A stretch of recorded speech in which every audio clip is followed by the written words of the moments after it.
SSC শেষ round,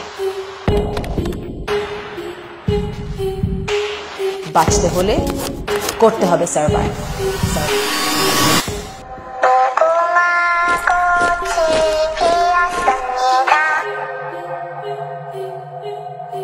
সব important board প্রশ্ন সলভ করো।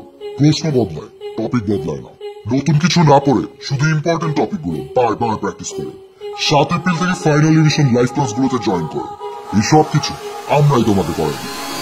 Are you ready?